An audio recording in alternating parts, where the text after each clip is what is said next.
अकबर का साला हमेशा से ही बीरबल की जगह लेना चाहता था। अकबर जानते थे कि बीरबल की जगह ले सके ऐसा बुद्धिमान इस संसार में कोई नहीं है। फिर भी जोरू के भाई को वह सीधी ना नहीं बोल सकते थे। ऐसा करके वह अपनी लाडली बेगम की बेरुखी मोल नहीं लेना चाहते थे।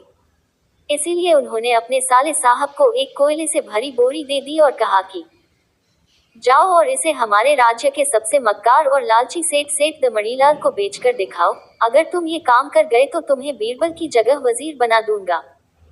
अकबर की इस अजीब शर्त को सुनकर साला अचंभे में पड़ गया।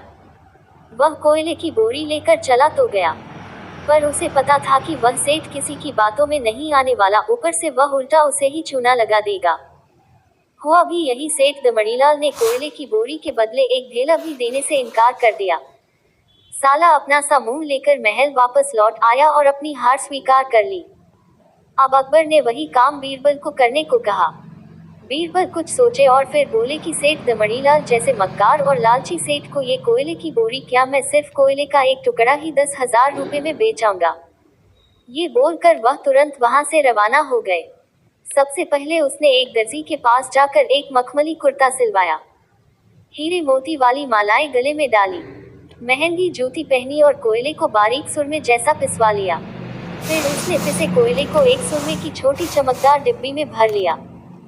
इसके बाद बीरबल ने अपना भेष बदल लिया और एक मेहमान घर में रुककर इश्तिहार दे दिया कि बगदाद से बड़े शेख आए हैं, जो करिश्माई सुरमा बेचते हैं, जिसे आंखों में लगाने से मरे हुए पूर्वज दिख जाते हैं, और यदि उन्होंने कहीं कोई धन गाड़ा है तो उसका पता बताते हैं। ये बात शहर में आग की तरह फैली। सेठ दमड़ीलाल को भी ये बात पता चली। उसने सोचा जरूर उसके पूर्वजों ने कहीं न कहीं धन गाड़ा होगा।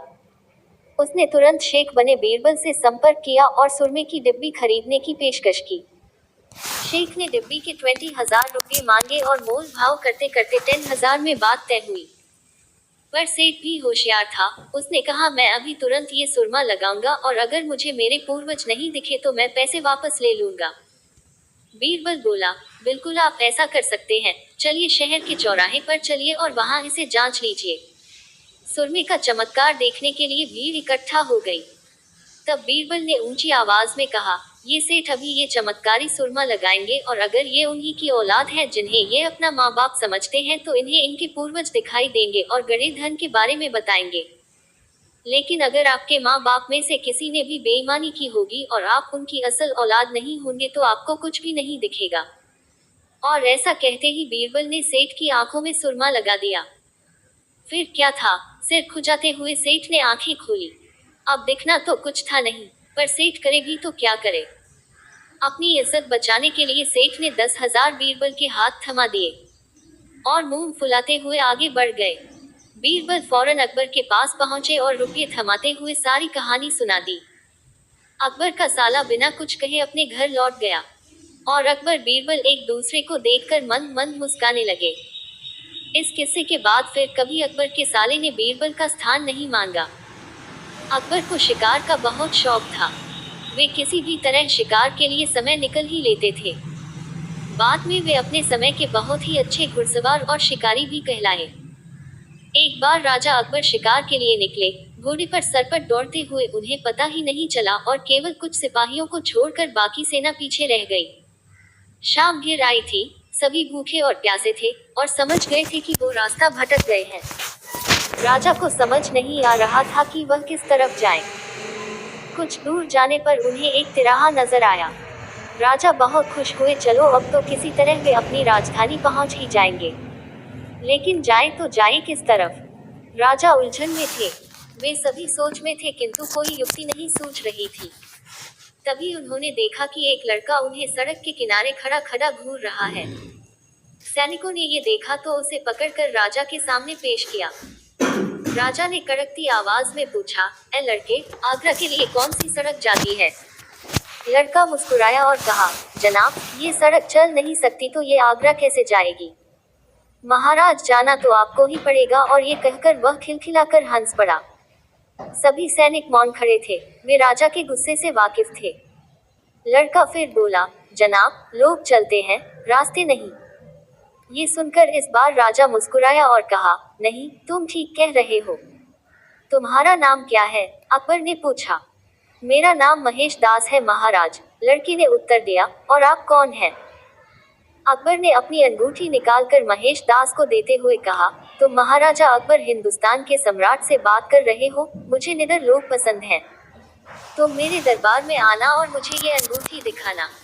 ये अंगूठी देखकर मैं तुम्हें पहचान लूंगा। अब तुम मुझे बताओ कि मैं किस रास्ते पर चलूं ताकि मैं आगरा पहुंच जाऊं। महेश दास ने सिर झुकाकर आगरा का रास्ता बताया और जाते हुए हिंदुस्तान के सम्राट को देखता रहा। आदमी एक खूबियां तीन।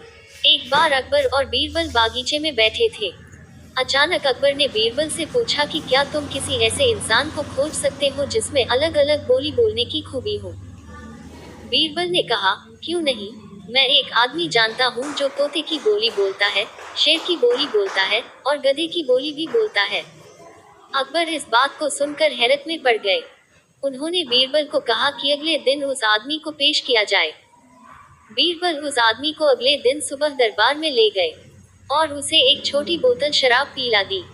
अब हल्के नशे की हालत में शराबी अकबर बादशाह के आगे खड़ा था। वह जानता था कि दारू पीकर आया जानकर बादशाह सजा देगा, इसलिए वह गिड़गिड़ाने लगा और बादशाह की खुशामद करने लगा। तब बीरबल बोले कि हुजूर, ये जो सजा के डर से बोल रहा है वह तोते की भाषा है। उसके बाद बीरबल ने उस आदमी को एक और शराब की बोतल पिला दी। अब वह आदमी पूरी तरह नशे में था। वह अकबर बादशाह के सामने सीना तान कर खड़ा हो गया। उसने कहा कि आप नगर के बादशाह हैं तो क्या हुआ, मैं भी अपने घर का बादशाह हूँ। मैं यहाँ किसी से नहीं डरता हूँ। बीरबल बोले कि हुजूर, अब शराब के नशे में निडर होकर ये जो बोल रहा है ये शेर की भाषा है। अब फिर से बीरबल ने उस आदमी का मुंह पकड़कर एक और बोतल उसके गले से उतार दी। इस बार वह आदमी लड़खड़ाते गिरते पड़ते हुए जमीन पर लेट गया और हाथ पांव हवा में भांजते हुए मुंह से उलझुल आवाजें निकालने लगा। अब बीरबल बोले कि हुजूर, अब ये जो बोल रहा है वह गधे की भाषा है। अकबर एक बार फिर बीरबल की हाजिर जवाबी से प्रसन्न हुए और यह मनोरंजक उदाहरण पेश करने के लिए उन्होंने बीरबल को इनाम दिया। अकबर बीरबल की हाजिर जवाबी के बड़े कायल थे। एक दिन दरबार में खुश होकर उन्होंने बीरबल को कुछ पुरस्कार देने की घोषणा की, लेकिन बहुत दिन गुजरने के बाद भी बीरबल को पुरस्कार की प्राप्त नहीं हुई। बीरबल बड़ी ही उलझन में थे कि महाराज को याद दिलाएं तो कैसे। एक दिन महाराजा अकबर यमुना नदी के किनारे शाम की सैर पर निकले। बीरबल उनके साथ था। अकबर ने वहां एक ऊंट को घूमते देखा। अकबर ने बीरबल से पूछा, बीरबल बताओ, ऊंट की गर्दन मुड़ी क्यों होती है? बीरबल ने सोचा महाराज को उनका वादा याद दिलाने का यह सही समय है। उन्होंने जवाब दिया, महाराज, यह ऊंट किसी से वादा करके भूल गया है, जिसके कारण ऊंट की गर्दन मुड़ गई है।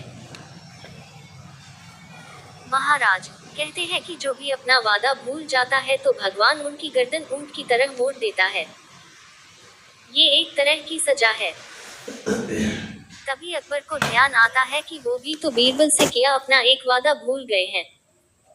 उन्होंने बीरबल से जल्दी से महल में चलने के लिए कहा और महल में पहुंचते ही सबसे पहले बीरबल को पुरस्कार की धनराशि उसे सौंप दी और बोले, मेरी गर्दन तो ऊंट की तरह नहीं मुड़ेगी बीरबल। और यह कहकर अकबर अपनी हंसी नहीं रोक पाए।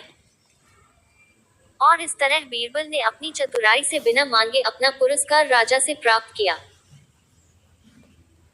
हिंदी कहानी।